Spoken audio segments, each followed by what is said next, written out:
It's authentic. The people. It's real. It's not. This is not a green screen. This is not. Now, right now could be an accident right there. Crazy shit can happen right behind us. Real time.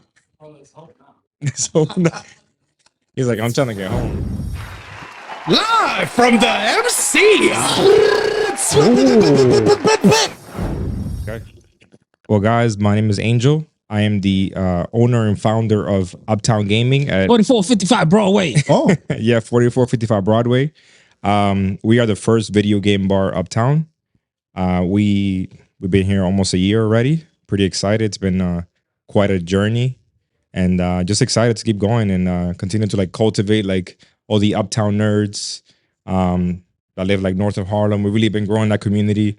Anybody that knows me, I'm all about community. I'm all about kind of authentically building like community the right way, like slowly, really like creating that loyalty, kind of like a really sticky community. You know, like no matter if it's snowing outside, no matter if it's whatever's happening, they're gonna pull up, and that's kind of like my superpower, like really putting people together. So yeah, I like how you put that. It's that's kind of my superpower. yeah. That's a superpower. And talking about community, My name is Ramon Reyes, creator Ramon. and co-founder. Had to, you know, yeah, just so y'all know. Co-founder, creator of Happy Munkey, legal dispensary that's on Dyckman and in Brooklyn right now. Long time cannabis enthusiast. And yeah, I got my partner over here if you want to introduce himself as well. I'm gonna say aficionado. Vladimir Bautista, CEO and co-founder of Happy Munkey, born and raised in Harlem.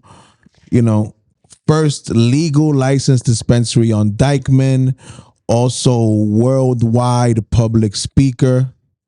And I see you out there, bro. then just It's not even an exaggeration, man. You know, he's been to at least 2 different continents to go talk. 3 at this point, right? So but it all comes back right here to Dyckman where all the magic happens. Vlad, where you been talking lately? I just came back this on Sunday from California, speaking at the biggest cannabis conference over there called Hall of Flowers. Ooh, And I was telling them that they gotta come see you on Dyckman whenever they pull up. yo, shots, Oh, I love that. guys. I got a little icebreaker, right? Okay. Is the black market still necessary to keep legal operations alive? I don't know if it's like I guess the way you put it, necessary, right? But I think there's a space where everybody coexists. There's 2 different markets for 2 different types of people. And I think as long as everybody has their parameters type of situation, I think everybody can coexist. And this is me talking, you know, the hippie in me. So necessary. But necessary to exist, I don't know. I think that's a very strong word to say, that the legal market needs the illegal market, or the illegal market needs the legal market to exist. I think they just exist. Yeah, it could be the coexist. You know, I'm no expert, but I would say like where there is opportunity, like no matter whether it's legal or illegal, there's people are gonna do what they're gonna do. Right. It's like saying, you know, like in liquor, right? There's bootleggers, you know what I mean? It's not necessarily like the old school bootleggers where they're making liquor in their fucking bathtub and they selling that, you know, unless you're talking about nutcrackers or something. Yeah, But there's or bootleggers, even that, right? even the nutcrackers in the summer, it's not legal, but we also you have the option, like you know. Right. So there's just different markets for it. I would say that they're both born out of necessity. So, you know, we come like from the legacy market, and the legacy market was born out of the necessity of the government, you know, prohibiting cannabis legally completely. And now in the last 15, 20 years, legalization has resurfaced, and now the necessity for legal cannabis was born. So I think they're both born out of necessity. Would you say that dispensary taxes unfairly punish customers? No, I wouldn't say that. I would say that maybe in other places, but in New York, I must say, coming from California, I just had the exact visual of it. So in California, when you purchase cannabis, you get taxed 39% on top of whatever the cannabis costs. Wow. Here, you get taxed 13%. And out of the 13%, 9% go to the state for public education, drug treatment programs, community reinvestment. 4% go to the zip code of the town of wherever the dispensary is operating at. So what that means is that last year New York sold $1 billion in cannabis, and Inwood Dyckman didn't get a penny because there was nobody operating locally. So I think that in comparison, nobody likes taxes not in cannabis or anything to the rest of the country. It's fairly taxed in New York compared to what's happening in other places. Wow, it's pretty good. So one could say it's fair for regulations. And also, I would put in perspective, it's fair that it's not even a federal product yet, right? So, It's not a federal, right, It's not federal federally- product. right? It's not federally legal, right? It's like liquor, like tobacco, like all these other things. They're federally legal, right? So, for something that's not even even federally watched, it's not under their watch. They're not getting taxed yet. This is something that's kind of like decent. It's not that bad. He just said in comparison to other states now, we're doing good. So Nobody likes taxes in anything, even when you go buy Okay. a sneakers or anything. Nobody likes taxes, but No. they're digestible at least compared to 39%, 40%, 50% on top of what you buy. That's what's going on in other places. That's abusive. yeah, and if we're starting at 13, like But you could say it's necessary for the regulation of the product. However, they could bring it down. Yeah, but the truth is that like everything, like I just mentioned, almost everything, my brother, he's an entrepreneur, has nothing to do with cannabis. Taxes and everything. It's You know part what I of mean? life at this point. But it's part you of get hit on the buying side, you get hit on the selling side. life. So it's just something that we have to. What's the saying? Death and taxes. That's Yeah, death we and just gotta taxes. coexist with it. Honestly, Could you say dispensaries are truly safer? Yes, they are, because of the fact that it has to go through lab testing. So that means that if it have fentanyl or any other chemical, it would get caught in the street. Not that anybody would do it on purpose, but if it happened by mistake, there will be no lab that would catch it. What would you say to a customer that a dispensary gives them false sense of security? Well, I would say that the state makes sure that that is not a false sense, because everybody's liable, right? The state, the city, us, because just like when you go to an alcohol establishment or when you go to anywhere that is state regulated, there is somebody held accountable from where it got manufactured to all the way down to the consumer. So there's no false there, because it's all documented and it's all traced from the moment it was manufactured or grown all the way till it gets to the consumer. We not bagging it up in the back, my brother. You know what I'm saying? Like, it's not something that we not bagging up in the back somewhere where, with no gloves on and looking crazy or anything. That shit is already coming packaged from a certain distributor or brand or whatever it is. So, there's process to it. So With that being said, would you say it reduces crime? I think by legalizing it in the New York State, it already legalized without even doing nothing to reduce crime. Because most of the crime that was happening, quote unquote, it was motherfuckers getting locked up right here in the corner for either smoking weed. Forget about selling weed, for either smoking or just having some weed on them. So once it got legalized, that shit went out the window. So is it really, It definitely reduces crimes, because somebody like us that used to do it illegally, now are doing it legally. Now we're paying taxes. We're employing people from our community.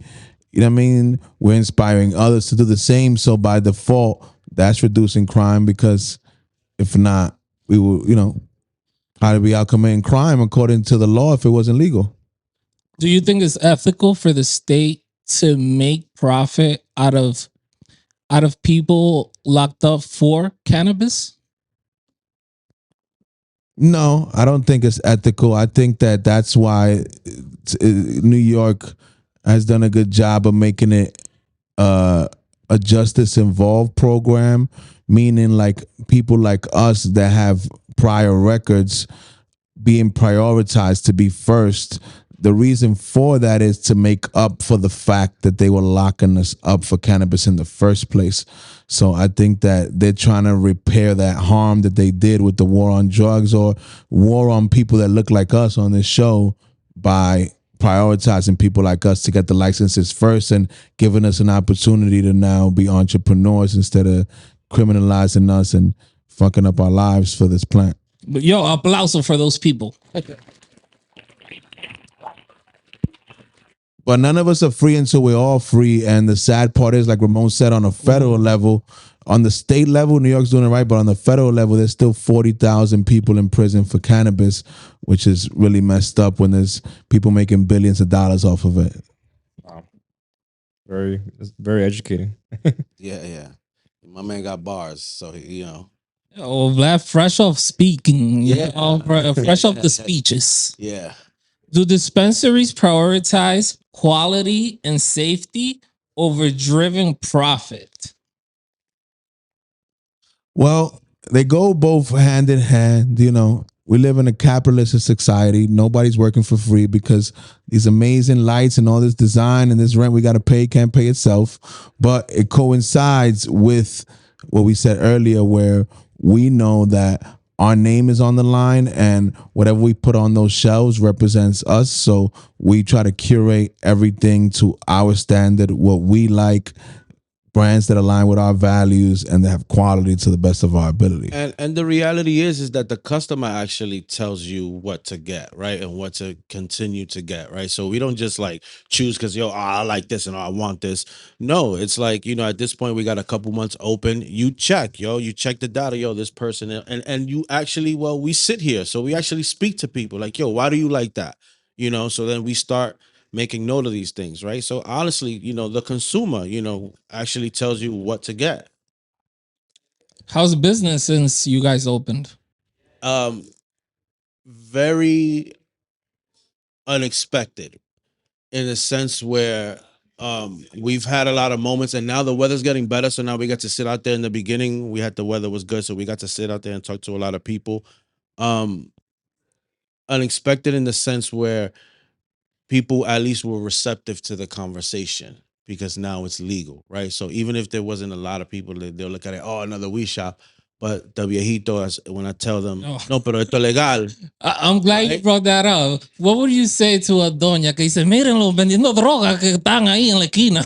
Well, you start with the fact that it is legal, right? And it's announced. This is not secretly. This is a legal situation now that we were licensed by the state, and I'll make sure that she knows that it's legal. That's one. Two, I'll let it be known that everyone who's caught up in that mentality is still thinking we marijuana, smoke that situation. But the reality is not that. It's edibles, there's creams, there's different functions and different uses for what we have here, right? So these are just THC drinks. THC drinks and it could be CBD. The whole thing is that we're working with a plant that has different components that helps you with different ailments, right? So it's like if you need to help sleep or you want to stay energized and create, we got you. You know, te duele un pie. Yeah, te duele un pie, right? And naturally, you know too. what I mean? We got naturally, right? So, this is like the most, what I feel is like one of the most holistic ways to kind of like, heal yourself, right? So as long as like the doña or el don or whoever, right, doesn't understand what's happening here, they at least give me the 2 minutes as long as they know that it's legal now.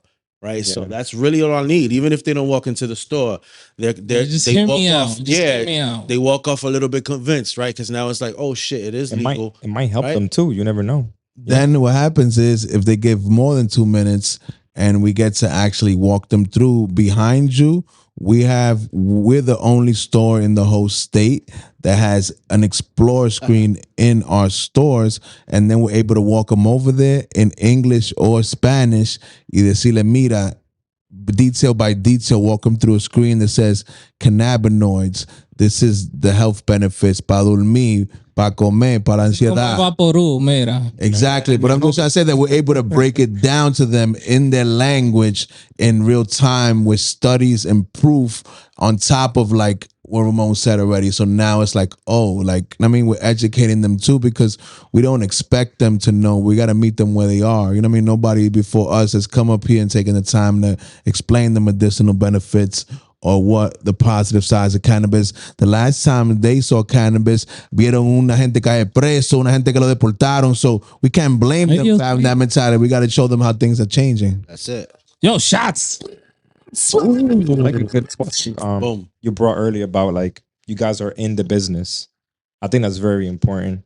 There's a lot of like owners and people who like are very detached from their business and only run it with data and sheets and numbers, and they're not in it. They're not talking to their community. Yeah. Like you guys feel your community, so it gives you like an advantage, like an instinct over like what's working and what's not working, and then like that's very important. Absolutely, because I think for this is not like a substance that you just like this is a very social substance, right? And people take it for different reasons, and you want to hear what people have to say, and you hear why. You want to know why this person consistently gets this product, or you know, you just want to know these things from the person, right? Because this is still a personal thing, and it helps the way we shape our product ordering and shit like that, right? So it's like, yes, this is a great product because we love it, but also the consumer that consistently comes here is asking for it or wants for it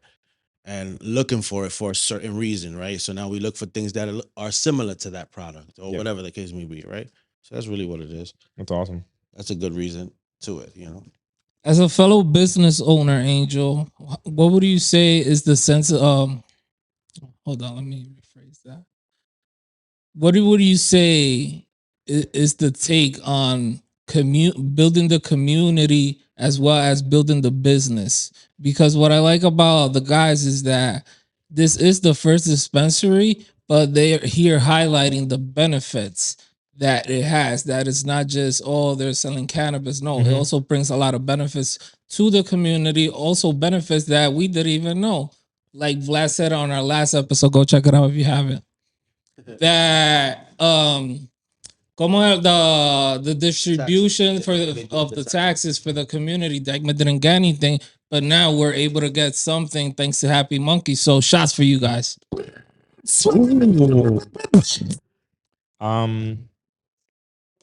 I think it's just one of those things that you gotta just have it like as an owner. Like you have to like it goes back to really just caring, like genuinely caring.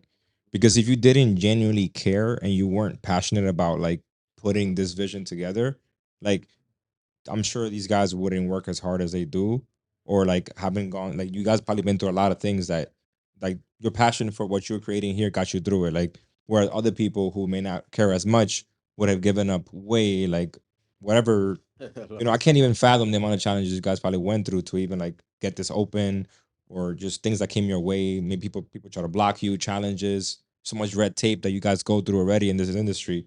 So I think it really goes back to just really caring. For me, that's what works for me, my community. Like I genuinely care. I try to learn everybody by name that comes through our door. Like just really authentically building that community. And you guys here, like it seems like it's not just about the product. Yeah, you have the product, but you're really also educating. You're also building community. You're also like thought about delivering an experience. You didn't just say, I'm gonna slap a bunch of cannabis products on the wall and just come in like as a retail shop. Like this is just a, you know, look at it, what you want, okay, buy. No, like you guys have a story. You're on the, you know, you're on the walls. You show your face. Like you're vulnerable. You know, you're not just like, oh yeah, buy my stuff, goodbye. Which is what a lot of dispensaries, legal or not legal, were all over the city. And yeah, unfortunately, uptown there were a lot of illegal ones, and you saw how quickly they all went away. Yep. Very quickly. One day like this, and like somebody just all these little random trucks that were appearing out of nowhere. All the illegal ones out of the way, and you guys like emerged from the flames, like pretty much, like, and you guys are here now. Well, what happens is, I'll give you a little context to that, right? So prior to all of that, we were already in a lot of rooms, in a lot of Mhm. conferences, and a lot of advocacy situations where us there was we were like very few among people of color in general, and we were maybe like the only Dominicans in the room. Mm. So it's like us, a few of our friends, black friends and Asian friends, and everybody else. But we were kind of like a little small group of people of color, and then everybody else was white. Mhm. So, when we had the opportunity to kind of start bringing more information uptown, we were already doing it. We did a symposium in Harlem, right, Mhm. which is kind of like starting to bring information north of 96th Street, as Vlad like to say, because there was no conferences, no information prior to legalization, right? So then when legalization started to happen, nobody kind of knew the information uptown. Nobody kind of knew it. Nobody kind of like really like looked at it, right? Unless you kind of seen it in the news or you're scrolling through your social media and you see something, so you don't really know what's kind of happening, right? But for us, we was like in the thick of everything, and we Mhm. was in the mix of everything, and we kind of knew like, oh, so we knew that one of the challenges coming to Dyckman would be a little bit different than when Brooklyn is, because in Brooklyn everybody kind of knows about weed, all the different communities and races or whatever you are. You kind of a little bit more informed about weed downtown Brooklyn. Up here, we knew that nobody was informed as legalization, so we would be that hub where you Mhm. kind of come figure out, what legalization is. Yeah. To be frank with you too, Angel, my brother Dyckman Podcast, is that we care so much that we took a pay cut to come up here because we spent over $1.5 million here, and we could have did this on Upper West Side, Chelsea, Midtown, anywhere. But we knew that if we didn't come back to our community and really do things in a way that we want to educate people, care, inspire people, who will, you know what I mean? So yeah. it's like we really also like, sacrificed and took a pay cut because we probably could have made more money somewhere else, but the impact wouldn't have been the same.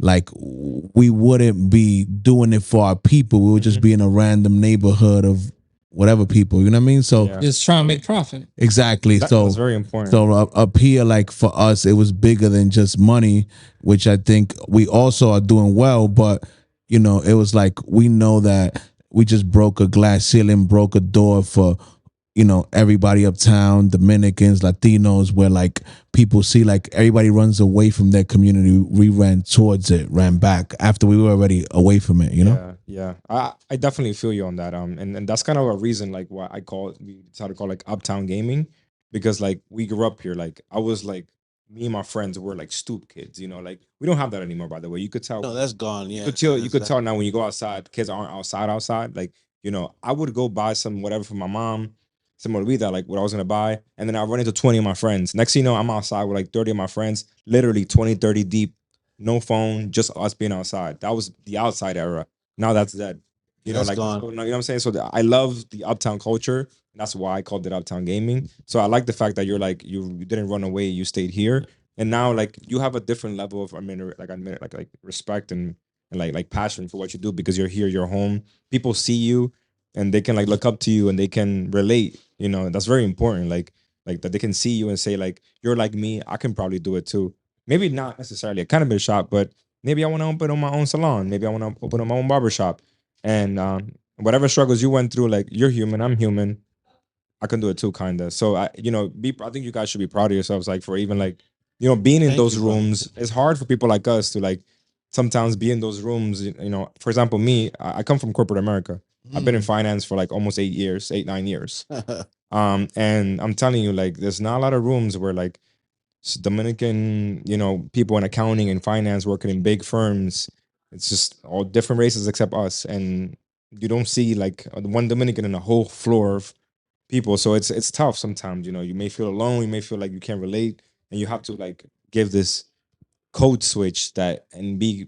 I wouldn't say a word is fake, but you have to Less aggressive. Yeah, you have to scale You back. gotta, as they say, you gotta assimilate. Yeah, similar. You gotta code switch. Yeah, you got a code switch. You can't. Can't be like, dímelo, loco, ¿qué es lo que está pasando in the ballroom? You know what I mean? Like, Yes, but yeah, if you do yes, see that's that too one loud. Dominican across the room, you be like, "That lo mío." Like, Right. you don't even say, your eyes say it, and then you just kind of got that. Then that. So That's the thing. So you guys are doing great. I just want you to say it's vice versa though, because you also could have been doing whatever else you wanted to do. You didn't have to come uptown, open a, like you said, in this era, there's not places for people to gather in community. So now, like, you know, they don't have that same outside culture, but they can come to your establishment and reminisce about that time and kick it about that time. Because I used to be an arcade kid. I used to be playing Street Fighter, Mortal Kombat, and all that shit. You know what I mean?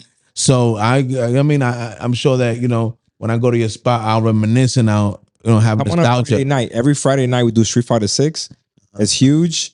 And then right after Street Fighter 6, we have karaoke. 6. That's where we're at, Street Fighter 6. And we do tournaments every Friday for Street Fighter.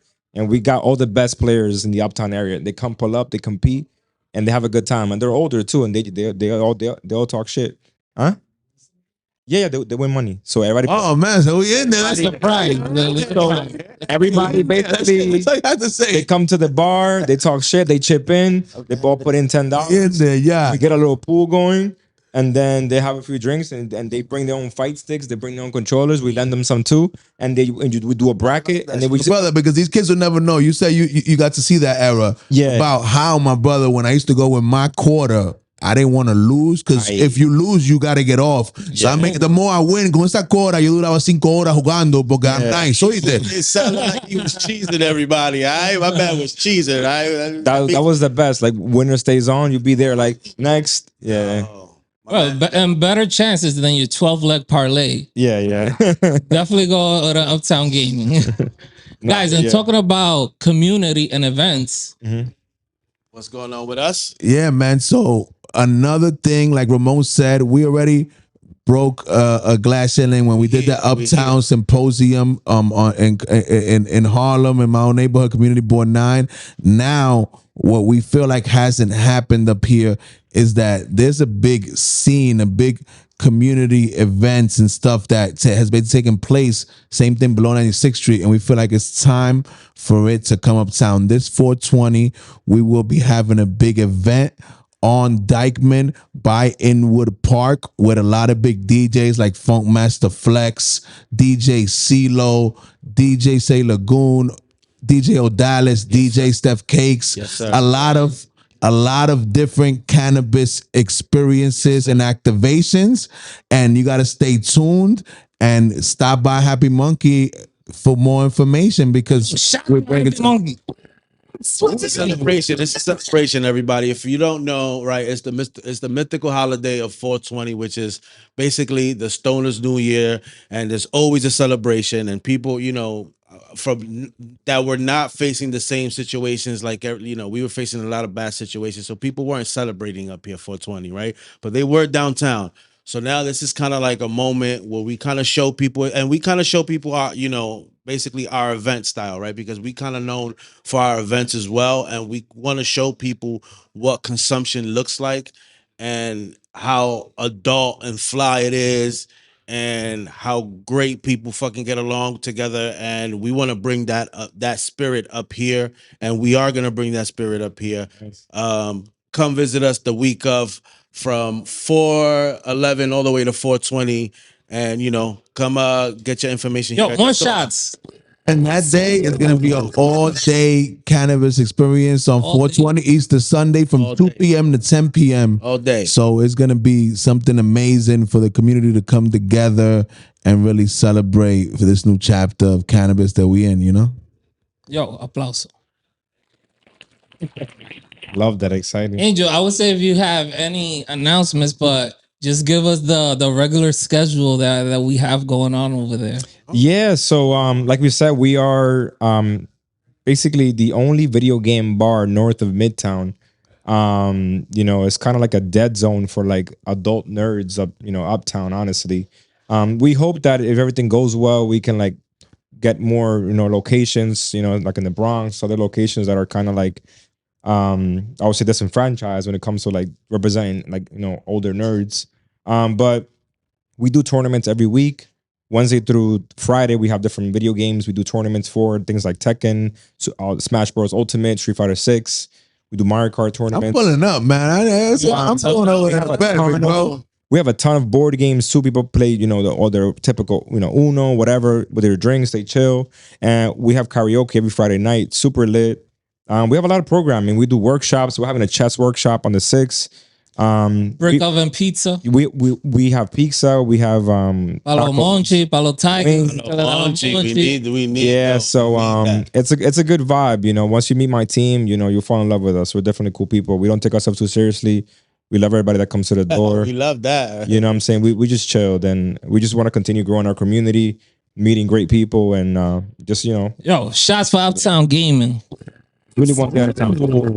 Awesome, man. Y'all both invited to the celebration, man. You There, guys I'm are there. right up- Guys, I live up if the you have- block. I live up the block from him Oh, so Park, so I'm you're right there. We're gonna have the green carpet waiting for y'all, man. Guys, if you haven't been inspired before, get inspired now. We have 3 young Dominican business owners within your community, representing for your community.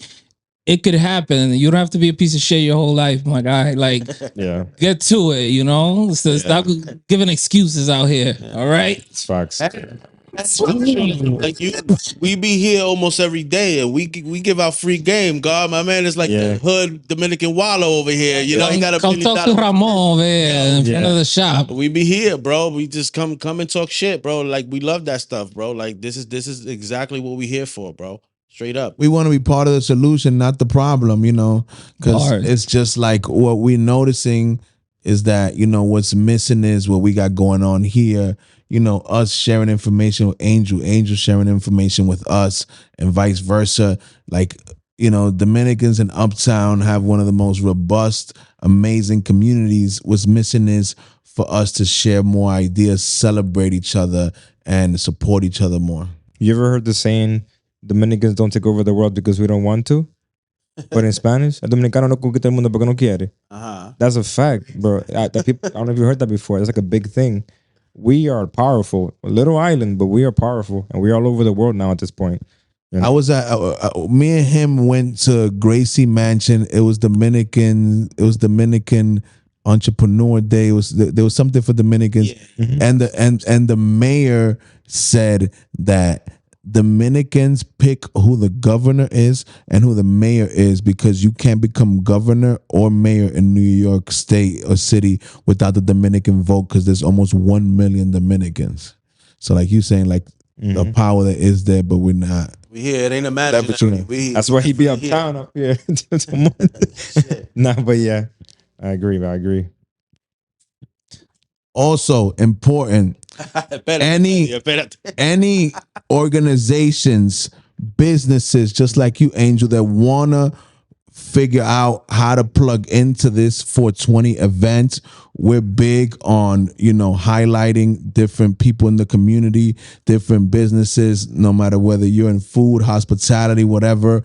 We want to work with you. We want to cross promote. We want to collab. Please come talk to us. Absolutely. We're here for a reason, not for a season. Yo, come talk to these guys. They're always right here, right in the front. Just waiting to talk to somebody. That's it. Outside every day. I love that. Hey guys, I mean, that pretty much wraps it up. I don't want to take you guys left, No, I appreciate everything, man. Wait, I Keep got it right another one. there. I got another one. Another. We're doing deliveries. Delivery is finally here. We're doing deliveries from the zones of, at the moment, from I think it's 178 all the way to 225th. Nice. So, legally, we doing deliveries. You already know. We outside. We also got a rewards program, so whenever you come here, you get your rewards. Ay, vaina. We got a lot. We got a lot.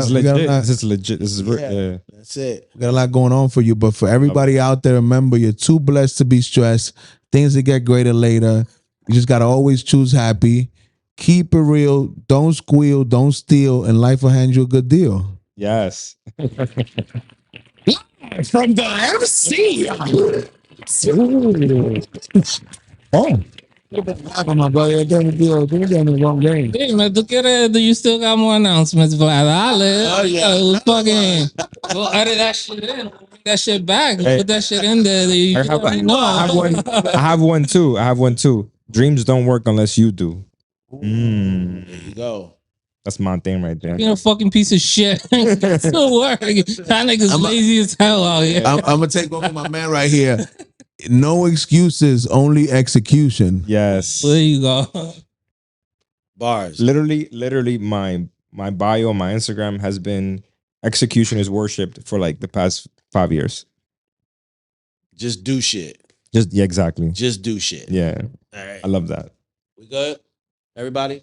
Yeah, we Left to good. the right. Live from the MC.